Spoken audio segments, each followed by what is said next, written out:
Hi, my name is Gale. I'm super excited to be here at Buzz, so let's get started. Entre tú y yo, no sé qué va a pasar. Un argumento y me dejas de hablar. Yo empiezo a gritar. Tú me dices que estoy loca. So I grew up in a house like music house. My grandfather was a musician, even though I never got to meet him.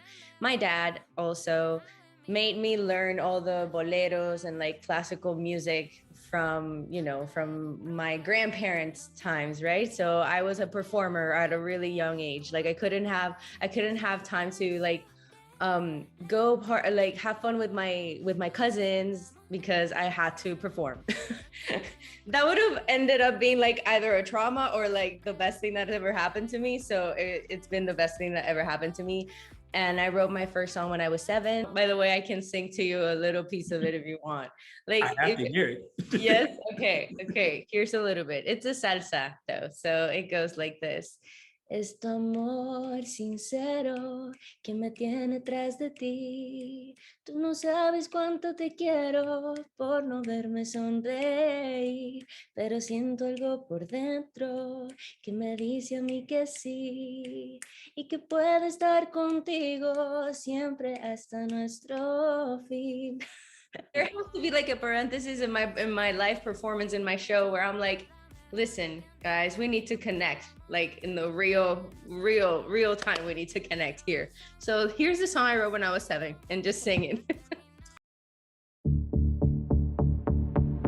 Tu libro, tu almohada, tu taza de té y la foto de cuando era bebé.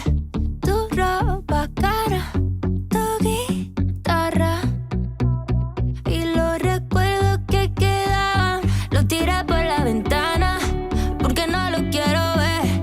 Sí que no era para tanto, tal vez. Y si me diste la espalda. So with all these writing credits, how do you departmentalize what's for you, what's for someone else? Like, how do you even keep it in their own separate section? It's never been a problem with me because it's very different for me when I'm writing for another artist versus writing for myself. When I'm writing for another artist, I feel like I compare it like acting. It's like I am trying to help this person put their feelings into words. We're a little bit like therapists. Like you come in, you sit down, you talk to them the first hour, and then you're like, okay. And I always knew my role in those sessions. Like I always knew, even if I love the song with my whole heart, I know from beginning to end that I know I'm writing something that is not mine. But when I'm coming into the studio writing for myself, it's a whole different project. It's a whole different thing. It's very vulnerable. I love it. And it's very personal. Not that writing with other artists is not personal, it is. But this time is like, okay, what do I have to say? What do I need to say? How do I want to say it? And what are the sounds that I want to use? It's just me. But I mean, as an artist, you always have that liberty. It's kind of like your way of putting your feelings into words and like express yourself. And I feel like that is my way. No sé por qué piensas que me gustan los mensajes a mitad de madrugada. Qué pereza, no te luzcas. Y tal vez todas las demás no digan nada.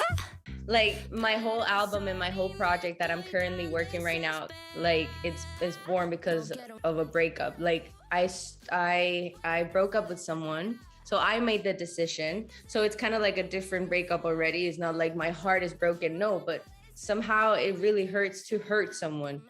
And making this decision and ending this relationship, all these songs that I'm putting out little by little are like the different stages post breakup. And that can mean like super empowering one, badass one, vulnerable, I'm gonna cry in the dance floor one, I'm just gonna cry and not dance in this one, like that. And I love that project and this project because of that, because it's honest, but it's fun, but it's real. Pensando con otra cabeza, no quiero una foto de tú. Guárdate eso y vete para allá. ¿Qué te hace pensar que me interesa? Nene, estás pensando con otra cabeza. No me interesa nada.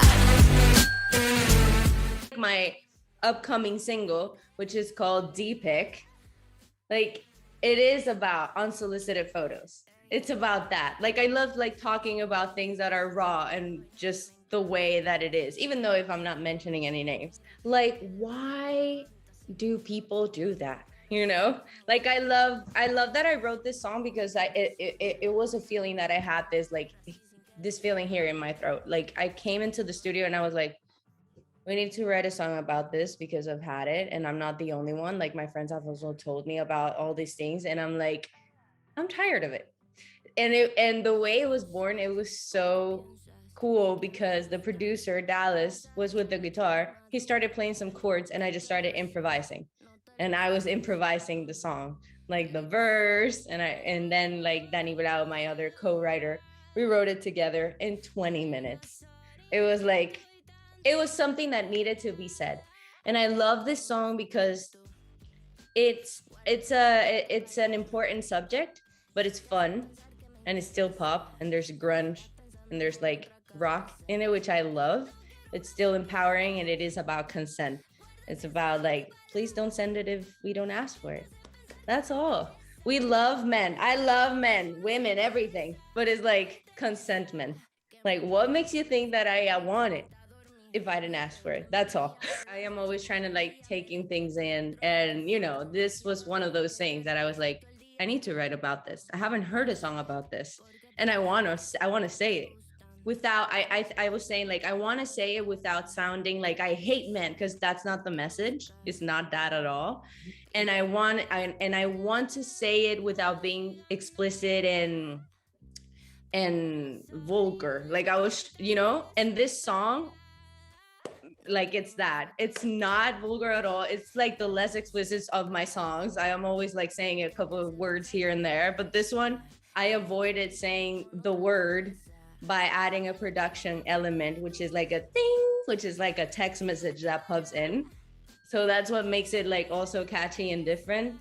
But the message is still the message. Consentment. It has it all.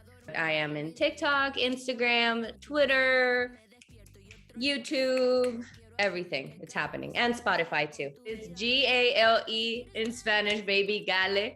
That's how you can find me everywhere, or Gale Oficial with one F because it's in Spanish as well. Hi, my name is Gale and you've just been buzzed.